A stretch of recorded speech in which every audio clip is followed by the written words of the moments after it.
Om Tat Sat. Welcome to Gyan Bhakti. We focus on spirituality, a journey to self-realization. Please subscribe for the mystical meanings of the scriptures and daily satsang. We are currently exploring the book The Art of Positive Thinking, authored by Swami Jyotirmayananda Maharaj, narrated by myself, Swami Nikhilananda. So let's talk about the spirit of endless discovery. Cultivate the feeling that you are endlessly exploring new mystic secrets. Do not become too content with what you have accomplished in yoga. Do not become complacent, thinking that you have already practiced a lot of meditation and have developed wonderful qualities and have learned all there is to know about the scriptures. So never again become overconfident. Always be humble. Never think that you have done all that is to be done on the spiritual path. This is a great error. Whether you are a student of yoga or a student in the college or university, you must cultivate the spirit of discovering something new in any field. There must be a great thirst for knowledge in your heart. This is what is called astral youthfulness. Your subtle body is youthful when it is sensitive enough to gather knowledge. When you become insensitive and assert that you have already learnt enough, you have reached astral old age. So even though a person may seem physically young from a mental and astral viewpoint of view, he is already old. Conversely, you may be physically old, but mentally you remain very young. And as time passes, you become even younger until your spirit passes from the body. This is the idea behind abhyasa or repeated effort. Furthermore, you should not place a time limit before your mind. The idea of practicing yoga for 4 months and then abandoning it if there are no perceived advantages is a misconception and it is a wrong thought.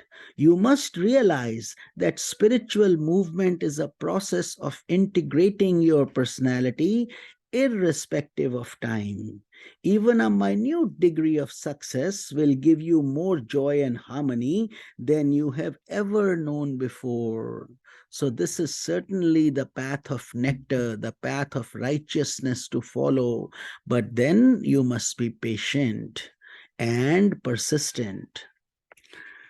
Let's talk about the story of the ascetic and the devotee. There is a parable that tells of two types of spiritual practitioners. One was an ascetic, a man who practiced intense austerity in the form of Panchagni tapas. Panchagni means 5 fires. This ascetic would sit under the broiling sun, completely surrounded by fire in the middle of the summer in India, silently enduring the extreme heat. The ascetic had the idea that if he could continue on like this for a certain length of time, he would gain some kind of psychic power or he would please a deity. One day, sage Narada met the ascetic and said, "I'm going to Lord Vishnu. Do you have a message for him?" The ascetic replied, "I certainly do have a message for Lord Vishnu. I have been practicing this intense type of austerity for a long time. I want to know how much longer it will take for me to behold him." Hearing this, Narada continued on his way. Soon he met another devotee who wasn't practicing any austerity, but he was relaxing under a tree, occasionally singing and dancing and singing kirtans or devotional chants. He said, "O devotee, I am going to Lord Vishnu's abode." Narada said, "Vaikuntha, do you have a message?" The devotee answered, "Indeed, I do have a message. I would like to know when I will have the darshan, the vision of Lord Vishnu." Thus, receiving the message, Narada went to Vaikuntha Loka. Vaikuntha is where Lord Vishnu resides.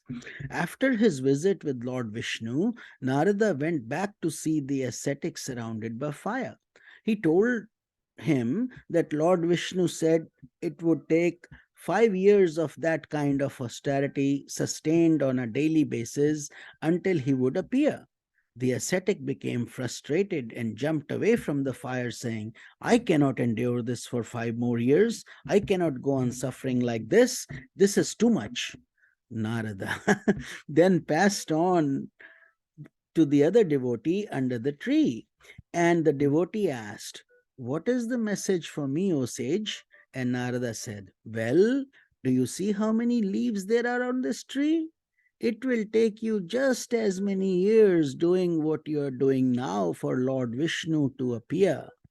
When the devotee heard this, he began to dance with great joy, exclaiming, How wonderful! How wonderful! One day Lord Vishnu will be here and I will behold him. The fact is that the moment he expressed this type of joy, Lord Vishnu appeared immediately.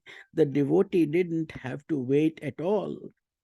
So, instead of setting a time limit on your sadhana, practice, and telling yourself that you must achieve self realization within 5 years or else give up yoga, try to understand that self realization is your identity, destiny, and that one day you will attain it. When you develop this form of understanding, you will experience a bliss that is beyond your imagination.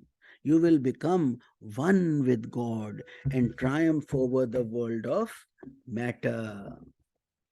Become the ruler of rulers. People who are interested in owning things are always thrilled when they possess a lot of property, buy a new house, new piece of land, new business venture. Imagine what it would be like to own the entire cosmos and become the ruler of it. When you develop cosmic consciousness and become all that is, you shall indeed become the ruler of rulers. You will rule the cosmos itself. This is the meaning of liberation. You become one with Parabrahman, one with God. You become God. That's why the Upanishadic statement, Aham Brahmasmi, I am Brahma.